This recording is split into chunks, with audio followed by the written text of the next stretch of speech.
Hello everyone, welcome to another video. Today we're going to be reviewing the Lenovo Yoga Pro 9i. So school year is about to start and well, it'd be nice to have a good laptop for school. Unfortunately, this big old desktop just ain't going to make it to and from school on a regular basis. And well, my old laptop, if you go way back into my really old videos, that guy is pretty heavy and at this point getting pretty old. So it's time to upgrade, and so we're going to upgrade today with Lenovo. Oddly enough, I looked at a ton of different laptops. The front runners were this Lenovo Yoga laptop, a Asus laptop, and an HP laptop. But this is the one that ended up winning out because it carried the most specs that met the needs that I wanted to reach here. So the number one most important spec for this laptop was weight. That was the biggest deal. My previous laptop was a chunk. Most laptops these days are pretty big. My previous laptop was a 16-inch laptop, and so being a bigger screen, it naturally is pretty big. Inside the box we got all sorts of stuff here. Oh, it's got a Lenovo Yoga 14-inch sleeve, cosmic blue. So it looks like it's got a sleeve for it. That's nice. And then we have the box containing the laptop itself here. I like this stone cover here. It's really cool with this reflective red here. Oh, just teasing us. One piece after another. Like, oh, you wanted to see it? No, too bad. You gotta peel off another layer of wrapping paper.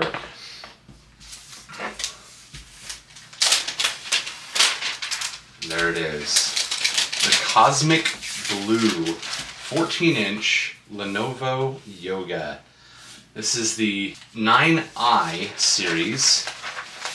And the biggest reason we went with this one over any of the others out there is because this guy comes in at less than 3 pounds. This doesn't feel less than 3 pounds, but it's also a solid chunk. All right, let's see what's in our box over here as well. We got our charging cable, a little power adapter. I wonder if, let's take a look at this power adapter a little closer. So looking here, it looks like it is a 65 watt charger, which means you can go and get pretty much any charging brick yourself that's a 65 watt charging brick and use that instead. This does charge using Thunderbolt 4, which is basically a souped up USB-C cable, so you can use pretty much any USB-C cable to charge your laptop. So if you can get a slim charger or anything like that, you don't have to carry around all this. And maybe at your desk as a student, they have like the outlets at each little spot for the students to sit. And so you can get a short cable rather than having all of this together. You can have a much smaller and compact package with this simple guy. These two Thunderbolt 3 ports also do support a display, so you can run an external display off of them as well if you'd like. Has a little bit of a ledge here on the top, and I think I'm forgetting one more thing in the box. I think I see just a corner of it. Do you? The pen. This actually came with the Lenovo Yoga pen. It is wrapped in there tight. Good grief. Give it to me. There we go. Oh my good grief, man. We don't need all the adhesives, it's just a pen. This is actually kind of nice. It's not just like a regular pen here. It's a little bit narrower on one end, almost like a carpenter's pencil, but smaller. And it also has 2 buttons here. Being the Yoga, it isn't just a laptop, it is a yoga book, so you can use it much like a tablet if you'd like, or you know, if you're reading a document or something like that, you can bring the screen closer while taking notes rather than having the keyboard in front of you, and then maybe just use your pen to move things around. Now the question is, does this have like magnets or something to hold it? Seems like we got some magnets at the top. Those might just be speakers, I can't tell. There's definitely, oh, there it is. That locks in solid right there. right on the back of the monitor. You guys see that? Look at that. It's just like... Alright, and on to our last little packaging here. I'm really hoping this is going to be just like a cool little carrying case, but let's see what we got here. It is. Wow, that is nice. It's a fabric carrying case, the magnetic closure here on this end. And then we got a little slot for our pen. Holds it perfectly in there.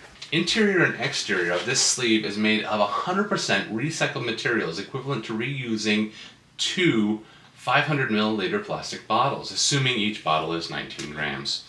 So that's kind of nice. This is made entirely out of recycled materials. I know that my wife won't be super stoked because it's not black, her favorite color. But she'll have to live with some blue. We'll see how well it slides in there. Just like that. We have a full-on case here for your laptop. And when you get there, you can pop it open, slide it out, and you're ready to go. All right, let's kind of go over some of the other major specs on this laptop here that made me decide on choosing this one here. So number one, we chose one with 32 gigabytes of DDR5 RAM.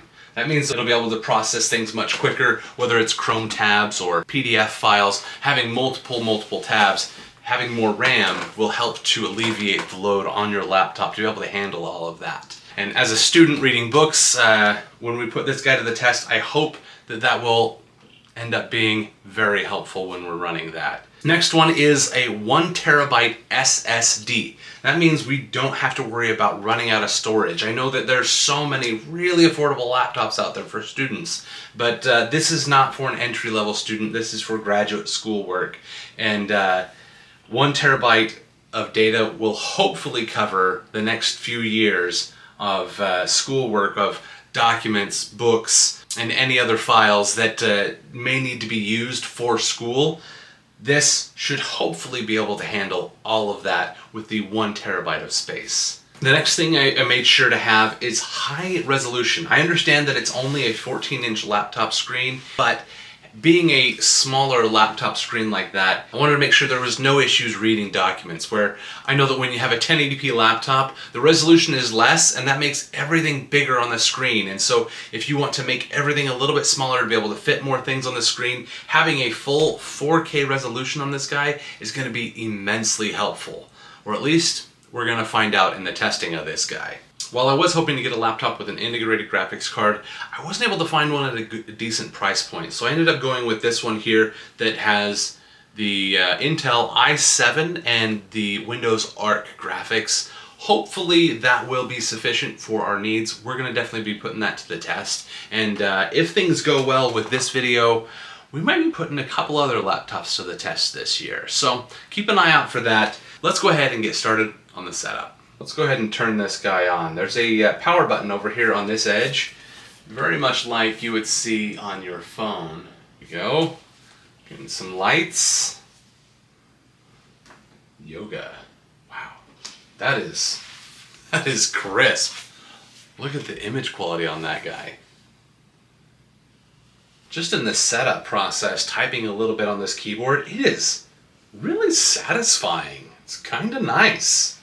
All right, so we've now had this in our hands for about 2 months, a little bit over that, and it's been great. It is a 14-inch laptop, which means it is much smaller, so you have a much smaller footprint for a smaller keyboard. You don't get the number pad on the side, all those things, but it is really nice. Let's just go ahead and start with the first thing. I kind of mentioned when I was unboxing it, one of the reasons we got it is because it's so light. It says that online they said it's like under 4 pounds, and feeling it, just like holding it with one hand, I'm like, there's no way this is under 4 pounds. Like it's like kind of got some like density and heft to it. And when I went and put it on a scale, sure enough, it came in at exactly 2 pounds and 14 ounces. Just the laptop itself, not including chargers. I have to say, for being a less than 3 pound laptop, it's, you know, we're 2 ounces short of 3 pounds.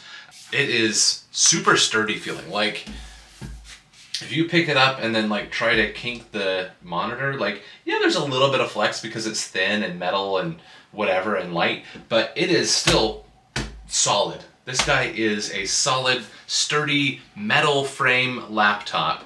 One of the issues with that, though, being a metal laptop, is it is very much prone to fingerprints and oils from your hands. Those have definitely stuck to this very quickly. Will it be an issue? No, that's just a look thing. It'll show wear a little bit, especially around the edges. It collects those fingerprints pretty quickly on this guy.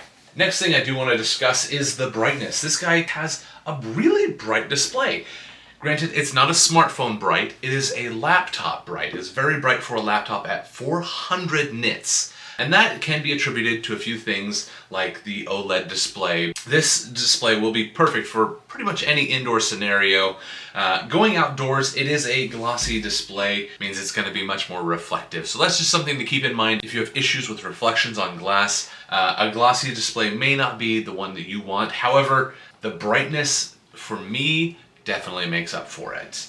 And while we're talking about the display, this is a high-resolution OLED display at 3840 by 2400. Now, most of you are probably thinking, hold on a second, this is a 14-inch laptop. Why do you need 4K resolution on a 14-inch laptop? Like, you're not getting all of that resolution. Well, on a display this size, you can fit a lot more information and be able to convey that a lot easier. Where my wife is starting school here, you can have multiple pages open at a time, such as like having a PDF on one side and something else on the other side, and be able to see all of that text. You can get a lot more information on a page versus a 1080p panel. The pixels are not small enough to fit as much detail and information while still being legible. With that better resolution, it will be better for watching movies or videos, as well as doing some light gaming. Speaking of gaming, I did run the benchmarks on this. While this model, I was looking for one with a integrated graphics card, and I couldn't find one that kind of met all of the other boxes that I wanted checked. I wanted it to be lightweight, I wanted it to have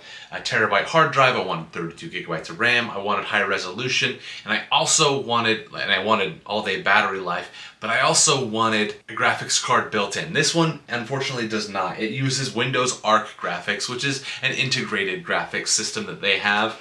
Doing the benchmarks on this, granted, probably fairly unfairly against my previous laptop that is, if I had to guess, 7 years old now. So it's a pretty old laptop. This guy right here scored 1862, which isn't too shabby when you are thinking about like comparing it against my old one, which when I bought it was a gaming laptop, and it scored a 551 on the 3D Mark TimeSpy benchmark test. And then, but if you compare it against like my desktop here, it got 7,409. So we're definitely not in the same ballpark for any of these. However, this one right here in its benchmarks, it scored below today's like gaming laptops and most budget gaming PCs. However, it scored more than double what you would see on the standard like office laptop or desktop computer. I did mention that I got 32 gigabytes of RAM on this one, and that is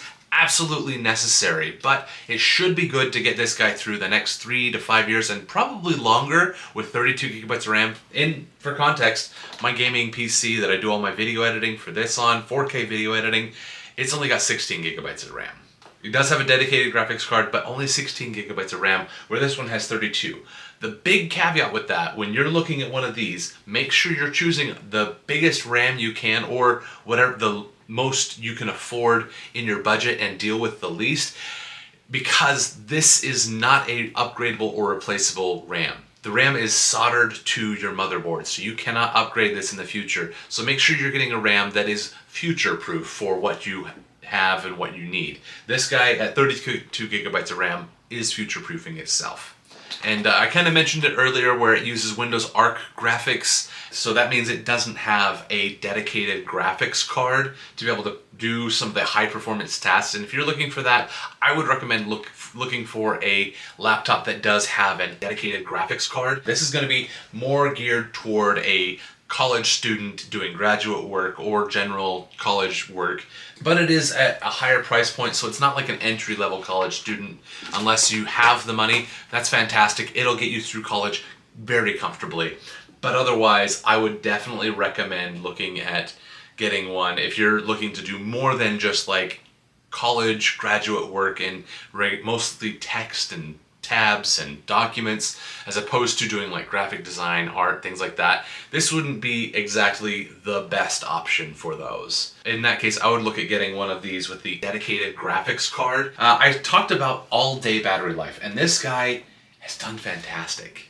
Oh my gosh, it has done so well. My wife, while she hasn't started school yet, she does have assignments from her professors that they want done before school starts. So in that process, she's been doing a little bit of homework after work and in the evenings, things like that. And the battery on this guy seems to last her about 3 days before she has to charge it. Now, she's not using it for 3 days straight. She uses it in the evenings and whatnot here and there. I went ahead and did a benchmark test on my own where I unplugged it from power and I actually just streamed a YouTube videos for hours and hours straight until the battery died.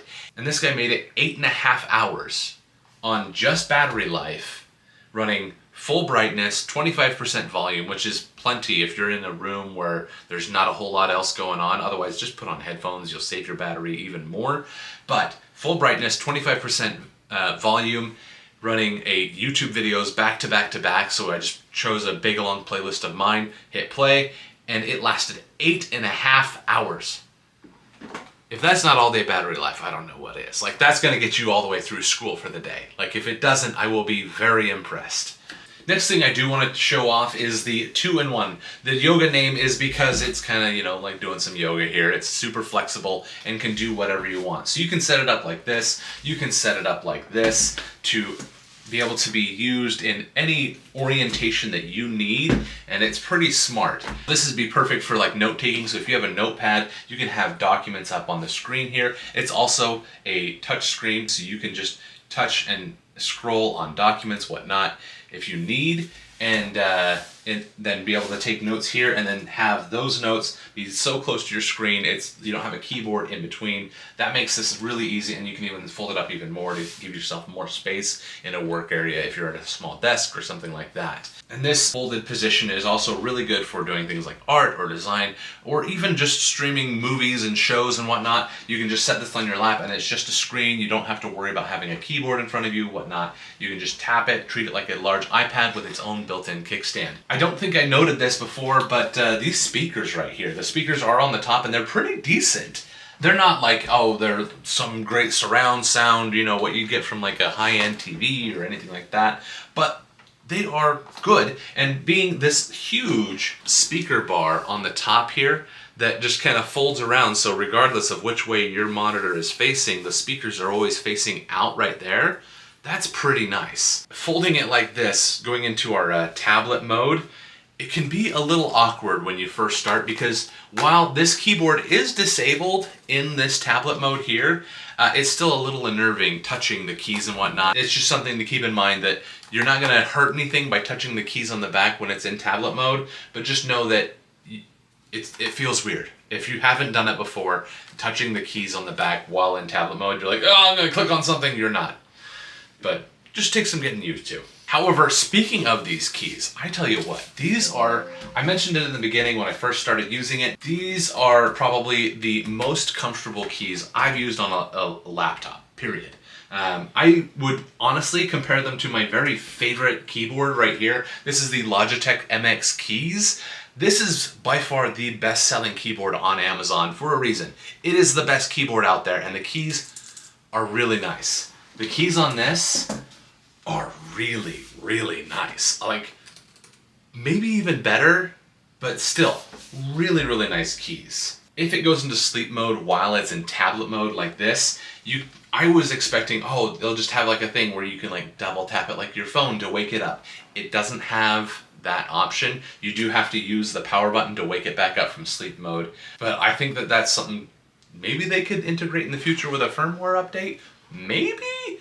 But just keep in mind, I wish that was something that they would do. So that's a wish to add to the list of things, is that if it's in sleep mode, you can just double tap the screen to wake it up. That would be really cool. Next, moving on to our pen. This guy does come with a pen that supports all sorts of different features, things like tilting and whatnot, and you can use it for shading and all the art design stuff. It's got some really cool features on it. Pen is nice and smooth and works just fine with this display. However, it would be nice if, rather than having this little spot here on the sleeve to store it in, or just like on the back I showed before, there's the magnetic spot right here that it grabs onto. Let's see if I can get that right.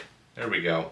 So rather than having it here that could be easily knocked off, or here in the folio sleeve that it comes with where it can fall out, I wish that it had something similar to like my Samsung phone that has this little S Pen here. It's totally built in and integrated. I wish it had something where the pen was integrated into the laptop itself. There are other laptops I've seen that have just a spot right here below the monitor that actually where it will just store right there. One weird issue we did run into is if you're using your folio as like kind of a desk to set this on, kind of like a mouse pad, if you slide it too close to this opening that's magnetic here, it actually will turn off the laptop. Isn't that bizarre?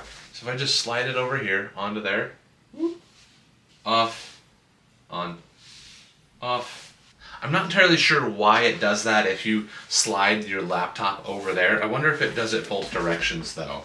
I've only tried it on the left. It doesn't do it on the right. Only the left side of the keyboard do these magnets, for some reason, trip up the screen to think that it's off or something, or that I closed it. I'm not sure. Also, I pushed this darn power button over and over. So just a weird thing. So after a recommendation, here's a weird issue I ran into. I'm not sure what Lenovo can do to fix that, but that is a pretty weird issue. Let's go ahead and talk about our actual physical accessories on this guy. So this comes with 3 Thunderbolt 4 ports. That means it can send video out, and you can also use those USB-C ports to charge it. So you have, on the left side, you have 2 USB-C ports and a USB 3.0 port here, a USB-A port. So if you have like an older connector like this for your like mouse or a wireless keyboard, something like that, you can plug that into your USB-A port, and then you have your 2 USB-C ports here for an external display or charging. And then also on the opposite side, you can also charge over here with the other USB-C port, as well as they do have a headphone jack if you want to use one of those. So that gives you plenty of ports to do all of the things that you should need to do. Otherwise, just go ahead and get yourself a dongle. After talking about our physical connectivity, let's go ahead and talk about wireless. We got a headphone jack, but you can also connect Bluetooth. So I have a right here a Bluetooth keyboard, so you can connect to this one via Bluetooth, or you can connect to your headphones via Bluetooth. You can connect to your mouse or pretty much any other device that has Bluetooth connectivity, an external speaker, things like that. You can use this laptop here to connect to those ones via Bluetooth. However, it is Bluetooth 5.1, which is technically 2 generations behind, but the 2 incremental changes in between 5.1 and now seem to be minor increases in speed and efficiency. Our next main connectivity source is going to be Wi-Fi. This does use Wi-Fi 6E. Granted, it is not the most up-to-date Wi-Fi 7, I understand that, but with a laptop like this, you're not going to be doing any high-speed gaming that you need super low latency and high-speed internet upload, download speeds. Wi-Fi 6E will be able to handle most, if not all, of the information and data transfers you need to do on a laptop like this. So it's only one step down from the latest generation, and you should be good to go. Overall, do I recommend the Lenovo Yoga book? I would say it depends. It depends on your needs, what you're going to be using it for. This guy, for our needs, I think this is going to nail it. I want to try other laptops in the future. We'll see if that happens, if I can build it, if I don't get distracted by other shiny objects and things that I want to review. I'd like to look at getting the new Snapdragon version of this Lenovo laptop and see how they compare 1-to-1. But overall, I think we're going to be extremely happy. This should be able to meet all of our needs. And so far, it's exceeded my expectations for a laptop without an integrated graphics card and in this price point. If you want to get this laptop for yourself, I'll try to have an Amazon affiliate link down in the description. Otherwise, you're just going to have to go to Lenovo's website, pick it up there, or they might forward you to one of the other websites that do sell this one. The company that I bought this one from did not do super stellar, so I'm not going to be referring you to them. However, you can still go to Amazon or Lenovo. Those will both be great avenues to get this laptop. If you have questions about this guy or anything else you've seen in this video, please don't hesitate to leave those questions in the comments below. If you appreciated this video, please consider subscribing. That should do it. Thank you so much for watching. I'll see you guys in the next video.